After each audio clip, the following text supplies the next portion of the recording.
Hi, I'm Harford County Sheriff Jeff Gahler. As many in our community are aware, the investigative report from the Independent Investigations Division, or IID, of the Attorney General's Office concerning the fatal officer-involved shooting that occurred last April was released earlier this week. After a thorough review of the IID investigation, I find the report's quality and accuracy very concerning, and I believe it calls into question the IID's ability to conduct an independent, transparent, or accurate and unbiased investigation which the public can trust. As I'm sure many of you are aware, our state's attorney recently noted similar concerns about the report during her independent review. To start with, we will begin with honesty.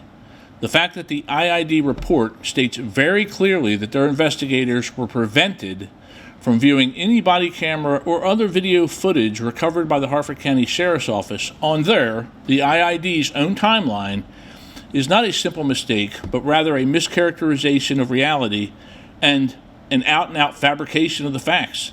In other words, it's a lie. Their specific reporting and claim was that we permitted the IID to view only a tiny fraction of it, referring to the video footage. The truth is greatly different from their reporting or their report. IID investigators watched recovered video footage at the same time and alongside of HCSO investigators. In fact, as the evening progressed, IID investigators were offered the opportunity to go to one of our facilities in order to continue the review of video footage until they were satisfied that there was complete transparency and access to all the video footage that had been recovered of the shooting event. This review continued until the IID investigators, decided to call it a night. They were permitted to view everything they wanted and for as long as they wanted, and they did. This open invitation to view camera footage was even something the former Attorney General admitted to in the court proceeding that took place here in Harford County, and yet the report released earlier this week makes a false claim contradicting his admission and, yes, of course, the facts. Again, this is not as simple as just an inaccuracy in what is a very important report, but what I fully believe to be an intentional effort to mislead the citizens of our community and undermine the trust the citizens have in their Harford County Sheriff's Office. Another important observation I made when reviewing the IID report was that a significant effort was made to complain that the Harford County Sheriff's Office collected the evidence relevant to this investigation, a basic law enforcement function that remains before the court for a decision as to who can and who cannot assume this responsibility.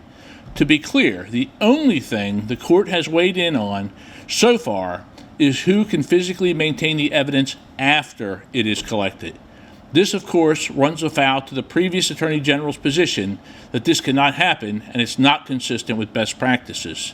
You remember, it can never happen, exclamation point, full stop, except when it's raining, or except when they need you to, or except when it's a state police case, or except when it's a federal case, or except when it's a Baltimore City case because of the federal consent decree. You know, it just can't happen, and it's too bad all of these exceptions were, in my opinion, intentionally not shared with the judge in the case here in Harford County. It's telling that the report fails to note any question about the quality of the evidence collection itself, the efforts of our crime lab personnel, or the integrity of the chain of custody of the evidence collected. Between the exceptions and the obvious quality of the work done by our crime lab personnel, I remain in favor of collecting all evidence in as an expeditious and professional manner possible and by trained professionals attached to the criminal investigation. Also very telling and troubling is the fact that each deputy in this investigation is looked at in a different manner at the time of the fatal shooting. For Corporal Maddox, the IID report clearly describes the suspect in this case as taking a shooter's stance prior to the use of force. However, when it comes to the actions of Sergeant Civis, in another area of the report, the IID's description of the position assumed by the suspect was less descriptive, lacking the distinction of very obviously being that same shooter's stance. Again, two different descriptions of the exact moment in time and of the same person and action. As the report, in its biased manner, focuses the uninformed reader to question the actions of the latter deputy, the purpose in the less specific description is clear: to bias or mislead the reader. This is yet one more area of concern also noted by the state's attorney during her independent review. Another area of concern and bias is how painfully the words are strung together to give the perception that the subject tried to simply drive past Sergeant Civis at the point the first shots were fired in an apparent effort to disable the suspect's vehicle. And then Sergeant Civis simply reached out and touched the truck, according to the report. Watch the video for yourself. Sergeant Civis is obviously pushing off of the vehicle in an obvious effort to protect himself and gain distance from the truck as it turns in his direction and presents the threat of running him over. The suspect had a clear path of escape, but chose to drive at Sergeant Civis, causing him to fall, if not actually knocking him down, and then drove over the curbing across the planted median area that Sergeant Civis landed in. Most egregious, and certainly most unacceptable in this report, is the absolute lack of reference to the criminal actions that led up to this tragic and deadly encounter. Sadly, in this case, our deputies were dealing not only with a mental health issue, but an individual prohibited by law from owning or possessing firearms who was suffering from a severe breakdown, threatening suicide, and in the possession of 2 rifles. And why was the suspect prohibited from owning or possessing firearms? Well, that is the result of his past criminal violations of law. Where the IID feels free to share the suspect's medical issues and addiction issues, as well as marital history, looking at his criminal history was apparently a bridge too far, or at least a bridge that did not lead in the direction they wished to sell in their report.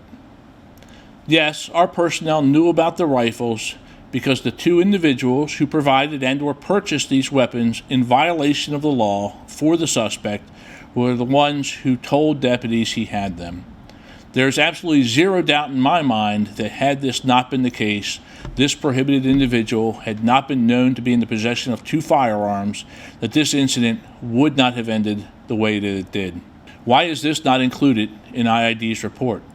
Unfortunately, these criminal acts, which were referred to federal authorities, were not something that the court, during the emergency hearing, recognized as a possibility, nor was it something the former Attorney General either recognized as a possibility or possibly just chose not to provide such an understanding to the court.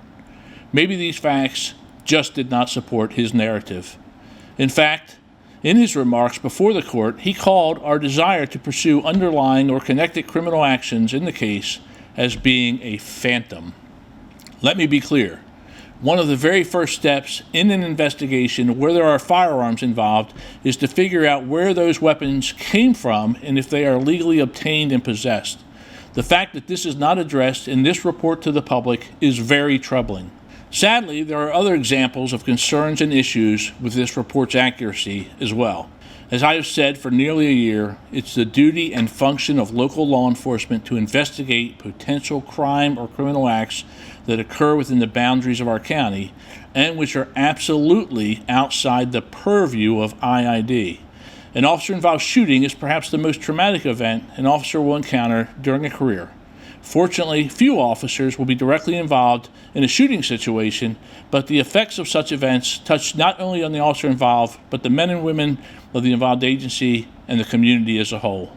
Because of the gravity of these events, it's vitally important to ensure the investigation that follows is accurate and unbiased, done in a way that does not rest on misinformation and not undertaken by people making assumptions in the absence of experience or expertise. If managed improperly, the post-event investigation's impact will resonate throughout the community, promoting a narrative of more distrust. In closing, after my complete and thorough review of this report, it is my sincere belief that the IID's findings and analysis in this tragic case are filled with inaccuracies and assumptions which I fully believe are biased and political in nature.